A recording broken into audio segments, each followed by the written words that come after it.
নমস্কার বন্ধুরা, কেমন আছো তোমরা সবাই? আশা করি সবাই খুব ভালো আছো, সুস্থ আছো। আমিও খুব ভালো আছি। যে যেখান থেকে আমার ভিডিওটা দেখছো, বড়দেরকে প্রণাম আর ছোটদেরকে অনেক ভালোবাসা জানিয়ে আমি আমার আজকের ভিডিও শুরু করছি। কি পরীক্ষা আজকে? বাংলা ইংরেজি। গলা দিয়ে স্বর বেরোচ্ছে না। বাংলা ইংরেজি। ওরে বাবা রে, ও হাসছে দেখ। খুব আনন্দ। আর আমি দেখো 10টা বাজে, চলো। ভালো লাগে না কেন পরীক্ষা দিতে হবে না? চলো তাড়াতাড়ি তাড়াতাড়ি রেডি হয়ে নাও। শুধু পড়াশোনা করলে হবে? পরীক্ষা দিলে তবে তো তোমার যোগ্যতা প্রমাণ হবে। পরীক্ষা না দিলে তোমার যোগ্যতাটা কিভাবে প্রমাণ? চলো যাও, রেডি হয়ে নাও। আর তুমি পরীক্ষা দেবে না বাবা? তুমি এক্সাম দেবে তো? তুমি এক্সাম দেবে তো বাবা? চলো, দেখো দিভাইয়ের আজকে পরীক্ষা। আমি তাড়াতাড়ি ভাত রান্না করি গা। দিভাই খেয়ে স্কুল যাবে তো? পরীক্ষা দিতে যাবে তো? চল, হবে। নাও, যেটুকু বাকি আছে একটু দেখে নাও, চলো। মেয়েটার আজ পরীক্ষা, আর আজকে ইংরেজি আর বাংলা পরীক্ষা। আর এখনকার পরীক্ষায় কি হয়, 15 মার্কের করে পরীক্ষা হয়, আর 3বার করে পরীক্ষা হয়, আর পুরো মানে সমস্ত রেজাল্টগুলোই টোটালে যোগ হয়। সেই জন্য প্রত্যেকটা পরীক্ষায় খুব ভালো করে দিতে হয়, মানে চাপ থাকে, খুব একটা টেনশন মাথায় থাকে। আর ওর পরীক্ষা আমারই বেশি টেনশন হয়, ভয় লাগে। আর দেখো আমি এসে ভাতটা একটু বসিয়ে দিচ্ছি, মেয়েটা খেয়ে যাবে স্কুলে।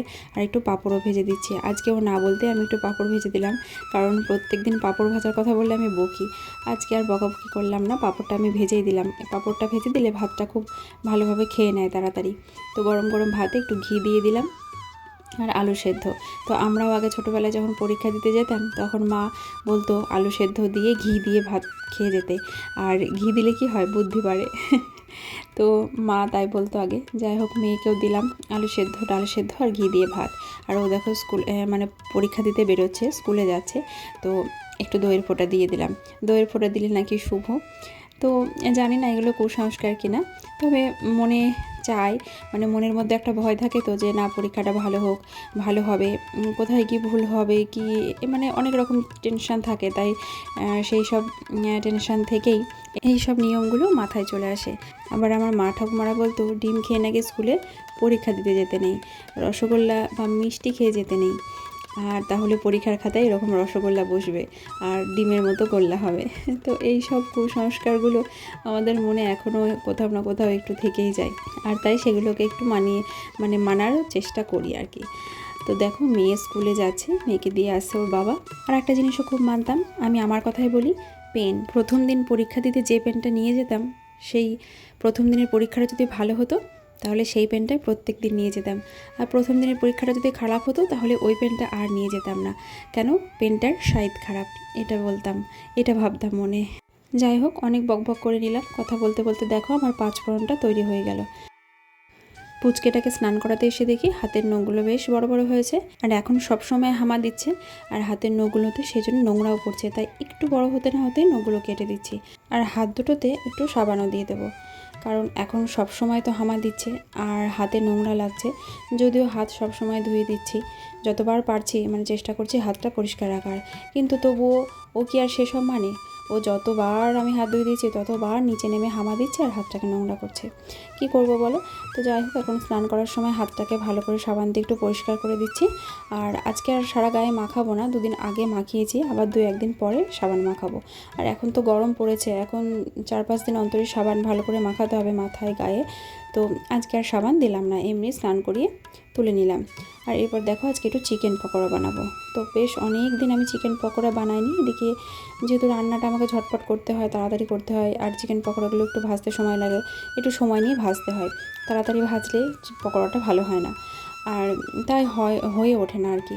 তো আজকে ভাবলাম যে না, একটু করি। কালকে তো চিকেন এনেছিল, সেটা রান্না করেছিলাম, আর এই সলিড পিসগুলো রেখে দিয়েছিলাম। তো এইগুলো দিয়ে যে কটা হয় চিকেন পকোড়া বানাবো। তার জন্য আমি চিকেনগুলোকে প্রথমে একটু পিস পিস করে কেটে নিলাম, মানে ছোটো ছোটো করে কেটে নিলাম টুকরো করে। এরপর গোলমরিচ গুঁড়ো, একটু লেবুর রস, রসুন বাটা, আদা বাটা, একটু ধনে গুঁড়ো, এই দিয়ে আমি ভালো করে ম্যারিনেট করে রেখে দেবো। আর একটু লবণও দিলাম দেখো। তো এই সমস্ত দিয়ে ভালো করে ম্যারিনেট করে রেখে দেবো। আর এটা 2-1 ঘন্টা, মানে যতক্ষণ না আমার রান্না হচ্ছে ততক্ষণ এটা থাকবে। আমি বাদবাকি রান্নাগুলো করব এখন। তো আগে এটা মাখিয়ে রেখে দিলাম। আর এই দেখো বাজার থেকে আবার আপেল নিয়ে এসেছে, কত সবজি নিয়ে এসেছে, তো এগুলোকে আবার ফ্রিজে রাখতে হবে। আর এই যে আমার মেয়ে দেখো পরীক্ষা দিয়ে চলে এসেছে, ওদের তো 1 ঘন্টা পরীক্ষা, তাড়াতাড়ি হয়ে গেছে, 2টো সাবজেক্ট তো, আর একটা সাবজেক্টে 30 মিনিট করে সময় দেয়, তো তাই 1 ঘন্টার মধ্যে পরীক্ষা কমপ্লিট, বাড়ি চলে এসেছে। আর এই দেখো এগুলো করব মাছের ভাঙা। তো মাছের ভাঙা কে কি খেয়েছো আমাকে কিন্তু অবশ্যই কমেন্ট করে জানাবে, ঠিক আছে? এটা মাছের ভাঙাও বলা যেতে পারে, আবার মাছের চচ্চড়িও বলা যেতে পারে। ছোট ছোট যে মাছগুলো হয় এটাকে টাইলে মাছ বলে। তো এই মাছগুলোকে অনেকে অনেক নামে ডাকে, আমাদের এখানে টাইলে মাছ বলে। তো এই মাছ দিয়ে ভাঙাটা খুব ভালো হয়। এই রেসিপিটা কিন্তু আমার নয়, এই রেসিপিটা আমার কাকিমার, মানে কাকি শাশুড়ির। তো কামা বলি আমি, তো যাই হোক কামা খুব এই রেসিপিটা করে আর খুব ভালো লাগে খেতে। তো আজকে ভাবলাম কামার মতো রান্না করব, তাই কামাকে জিজ্ঞাসা করে নিলাম যে কীভাবে রান্না করে। তো কামা বললো আর আমি রান্না করেছি, আর খেতেও কিন্তু খুব সুন্দর হয়েছিল। এটা ডাল দিয়ে খেতেও ভালো লাগে, আবার শুকনো ভাতে খেতেও ভালো লাগে। এগুলোতে যেহেতু মাছগুলো একটু ভেঙে দিতে হয় কুচি কুচি করে, তাই এটাকে মাছের ভাঙাও বলে, আবার মাছের চচ্চড়িও বলা যেতে পারে। বন্ধুরা যারা এখন আমাকে দেখছো তাদের কাছে আমার অনুরোধ, প্লিজ তোমরা যদি আমার পরিবারের সঙ্গে যুক্ত হয়ে না থাকো তাহলে অবশ্যই একটাবার আমার পরিবারে এসো আর আমার পরিবারের সঙ্গে যুক্ত হয়ে যাও, মানে আমার চ্যানেলটি সাবস্ক্রাইব করে পাশে থাকা বেল বাটনটা প্রেস করে দাও, দিয়ে আমার এই ছোট্ট পরিবারটাকে অনেক বড় করে তোলো। আর তোমাদের সহযোগিতা না পেলে আমি তো কিছুই করতে পারবো না, তাই প্লিজ তোমরা আমার পাশে থেকো আর একটা কমেন্ট করে জানাও যে আমাদের কেমন লাগছে, আমার এই ছোট্ট পরিবারটাকে তোমাদের কেমন লাগছে। আর একটা লাইক করতে ভুলে যেও না কিন্তু। যারা ফেসবুক পেজ থেকে দেখছো তারা অবশ্যই পেজটা ফলো করে আমার ভিডিওগুলোকে অনেক অনেক শেয়ার করে দিও তোমাদের বন্ধুদের সঙ্গে। আজকে না দেখো আমি পকোড়াটা ভাজতে গিয়ে দেখছি কর্নফ্লাওয়ার নেই, তো কি করব, অগত্যা মধুসূদন সে বেসন দিয়ে কাজ চালালাম, কে জানে কেমন হবে খেতে। তো চলো আমি ভেজে তুলে নিই, তারপরে মেয়েকে একটা দিয়ে দেখবো, ও যদি বলে ভালো হয়েছে তাহলে জানবো যে না ভালো হয়েছে। এই যে আমার ভাজা হয়ে গেছে, চলো মেয়েকে একটা দিয়ে আসি, দেখি ও কি বলে। না মেয়েকে একটা দিলাম, মেয়ে খেয়ে বললো মাম্মা খুব ভালো হয়েছে। তো সেটা আমি ভিডিও করতে পারিনি আর সেটা তোমাদেরকে দেখাতেও পারলাম না, কিন্তু মেয়ে খেয়ে বললো না মাম্মা খেতে খুব সুন্দর হয়েছে। তুমি এটা খাবে, এটা দিদি খাবে তো, আর তুমি খাবে এই ফলটা? বলো পরীক্ষা কেমন হয়েছে বলো। ভালো হয়েছে, আর কি সমস্যা হয়েছে বলো, কি অসুবিধা হয়েছে স্কুলে? না বলো বলো বলো। লেটার হচ্ছে ম্যাম বলেছিল ক্লাসে যে আসবে না, দিয়ে ওটা কনফিডেন্ট নিয়ে ম্যাম বলে দিয়েছিল, আমরা তার জন্য পড়িনি, কিন্তু পরীক্ষাতে চলে এসেছে। লেটার এসেছে, তো ওরা রাইটিং মুখস্থ করেছিল, ওরা রাইটিংটা খুব ভালো করে করেছিল। লেটার ওদের সিলেবাসে ছিল, কিন্তু ম্যাম বলেছিল যে লেটার হবে না, আর তাই ওরা লেটারটা সেভাবে করেনি, রাইটিংগুলোই ভালো করে করেছিল, কিন্তু রাইটিংয়ে আসেনি, লেটারে এসছে না, তাই ভালোভাবে লিখতে পারেনি, তাই তো একটু আধটু কিছু তো লিখেছো। পুরোটাই লিখেছি। লেটার তো এর আগে তো ক্লাস 6-এ তো লেটার হয়েছে, লেটার তো শিখেছো। ওই বিষয়টা না, হ্যাঁ ওই বিষয় না, কিন্তু সেটা একটু বানিয়েটা সেটা তো বাংলায় লিখেছে, এবার কি হবে? ওটা মাখাবো? হ্যাঁ এই বাটিতে দইটা পেতেছি আর এই বাটি শুদ্ধ নিয়ে চলে এলাম। তুমি যাবে সোনা, বেবে যাবে? তো দেখো বন্ধুরা এখন বাজে 7:30 এখনও বাজেনি, 7:25 বাজে। তো মেয়ে গেছে পড়তে, মেয়েকে আনতে যাব, আমার সোনা বাবা রেডি হয়ে গেছে, আমিও রেডি হয়ে গেছি, এবার মেয়েকে নিয়ে আসতে যাব, পড়তে গেছে। নাইটিটা এটা নতুন একটা নাইটি, এটা আমাকে কামা দিয়েছে। তো এই নাইটিটা ফ্রন্ট ওপেন নেই, মানে সামনে কোনো রকম এই যে মানে সামনে যে নাইটিগুলো বোতাম দেওয়া থাকে কাটা থাকে, তো সেরকম কোনো সিস্টেম নেই, দুদিকেই সমান। তো তাই এটা এখন তো যেহেতু পুচকে আছে, হ্যাঁ বেস্ট ফিটিং করে, তো সেই জন্য এখানে একটু ফ্রন্ট ওপেন করবো, মানে এই জায়গাটায় কেটে একটু চেন লাগাতে দেবো, দোকানে একটা টেলারে দেবো, তাই এই নাইটিটা নিয়ে যাচ্ছি। তো চলো এসো কোলে কোলে, উলি বাবালি এসো, উলি বাবারি, দেখো ঠিক বুঝতে পারছি যে আমরা বেরোবে যাবো, চলো তাই তো বেরো যেতে হবে তো, হ্যাঁ বেরো চলো আমরা বেরো যাবো। এই যা চুলটা কি হয়ে গেল দেখো তুমি, চুলটা উলুবুলু হয়ে গেল, তো চুলটা আবার ঠিক করতে হবে তো, না বাবা আমাকে একটা হামি দাও, দেবে না আমাকে, ওই দিকে যাবো চলো। আর দেখো রাস্তায় যেই বেরোলাম আর অমনি কারেন্ট চলে গেল, চারিদিকটা কীরকম অন্ধকার হয়ে গেল। তো এরপর দেখো আবার রাস্তায় হাঁটতে হাঁটতে কারেন্টটাও চলে এলো। তো এখন কারেন্ট গিয়ে সেরকম বেশি থাকে না, আর এখন চারিদিকে চলছে ঈদের বাজার। বাড়ি চলে এসেছি। আর এরপর রাত্রে খাবার দাবার বলতে আজকে মা রুটি ভেজে নিয়েছে, আর আমি ভাতটা করবো আর একটু তরকারি করব। আমার দেরি হচ্ছে দেখে মা রুটিটা ভেজে নিয়েছে, আর তরকারি করব আলু দিয়ে বেগুন দিয়ে তরকারি করব। তো তরকারিটা কেটে নিয়ে আমি ওইদিকে তরকারিটা বসিয়ে দিয়েছি, আর এখানে চালটা একটু মেপে নিলাম, রাত্রে ভাতটা করব।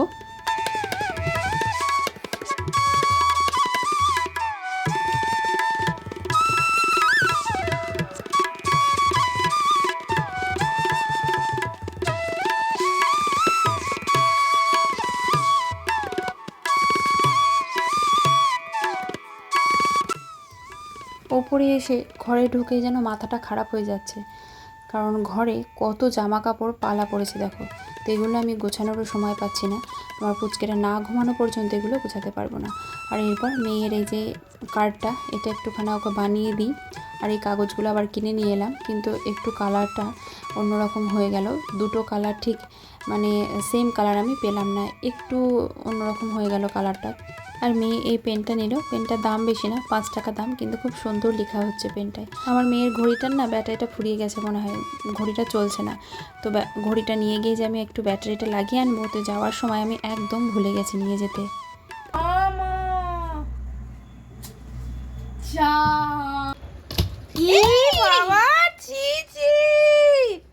বাবা কি খুশি, দেখ কি খুশি, কি করেছো তুমি? দুষ্টু ছেলে জলটা ফেলে কি খুশি, দেখ দেখ 2 হাতে জলে মাখিয়েছে, দেখ এই দেখ 2 হাতে জল, কি অবস্থা। ছি ছি ছি ছি ছি ছি ছি, কি করলে সব দেখতে পাচ্ছ তোমরা আমার এই পুচকেটা কত দুষ্টু হয়ে গেছে। ওকে একটু বসিয়ে দিয়ে বা খেলা দিয়ে যে আমি একটা কাজ করব তার আর এখন উপায় নেই। ওকে বেশ সুন্দর খেলা দিয়ে আমি বসিয়ে দিলাম, দিয়ে আমি একটু কাজ করব। ও বাবা, সে কাজের ছেলে, সে কি আর বসে থাকতে পারে? অমনি সে উঠে গিয়ে বেশ সুন্দর একটা কাজ করে দিল। তো যাই হোক, ওকে আবার সেসবগুলো মুছিয়ে দিয়ে ওকে আবার দেখো আমি পাশে দাঁড় করিয়ে রেখেছি নিচে, আর আমি এই খাটের উপরে বসে এই ফুলটা বানাচ্ছি। এটা আবার মেয়ের স্কুলে লাগবে, ওকে ঝটপট করে এটা বানিয়ে দিই। আর এই সমস্ত টুকটাক হাতের কাজগুলো আমার করতে ভীষণ ভালো লাগে। আর আমি এখন যেহেতু সময়ই পাই না কোনো কিছু করার, তবে হ্যাঁ, এই কার্ডটা পুরোটা আমি বানাইনি, মানে প্রথম স্টেজটা আমার মেয়েই বানিয়েছে। তো এখন এটা আমি লাগিয়ে দিচ্ছি, এই ফ্লাওয়ারগুলো আমি লাগিয়ে দিচ্ছি, কারণ কি ওর সময় পাচ্ছে না, আর পরীক্ষা যেহেতু পড়া করবে না এটা করবে, তো তাই এগুলো আমি বানিয়ে দিচ্ছি। আর এগুলো ও বানাতে খুব সুন্দর পারে, মানে শিখে গেছে, ও আমার দেখেই শিখেছে। আমি এরকম টুকটাক কাজগুলো আগে খুব করতাম, কিন্তু এখন আর সময়ের অভাবে সেসব কিছুই হয় না। তাহলে বন্ধুরা, আজকের মতো ভিডিওটা এখানেই শেষ করছি। সবাই ভালো থাকবে, সুস্থ থাকবে। আগামীকাল দেখা হবে আবারও একটা নতুন ভিডিওতে।